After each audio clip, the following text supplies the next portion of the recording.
गोष्ट चिंटूची शाळा मजेचा गोतावळा।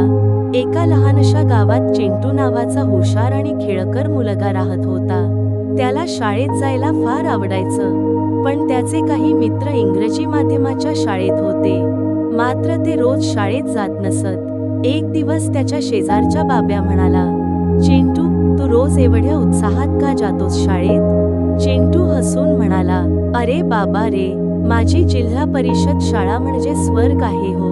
कसला स्वर्ग?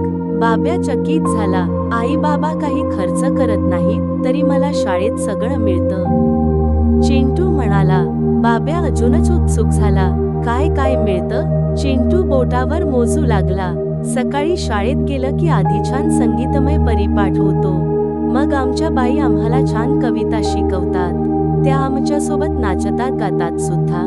नंतर गरमागरम मोफत पोषण आहार मिळतो, कधी खिचडी, कधी पुलाव, कधी चविष्ट वरणभात, तसेच केळी, लाडू असा छान खाऊही मिळतो। मोफत पाठ्यपुस्तके, एकही पुस्तक विकत घ्यावं लागत नाही।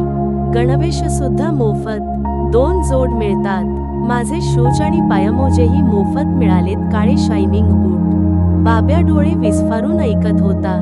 शिवाय चिंटू पुढे म्हणाला, शाळेत आम्हाला खेळ, गाणी, चित्रकला शिकवतात, रोज काहीतरी नवीन करत बसतो, कधी निबंध स्पर्धा, कधी गणित क्विज, कधी ग्रामस्वच्छता अभियानात भाग घेतो। आणि मग येतात बक्षिसं, वर्षातून 2 वेळा आरोग्य तपासणी होते।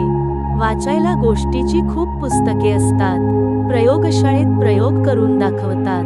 पण अभ्यासाचं काय? बाब्या विचारतो।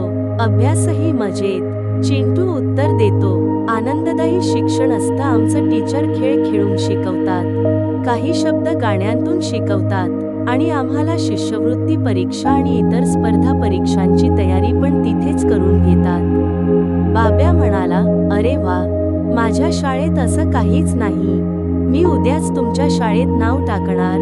चिंटू हसत म्हणाला, चल तर मग, आपल्या जिल्हा परिषद शाळेत शिक्षण घेतलं की स्वप्न खरं होतात।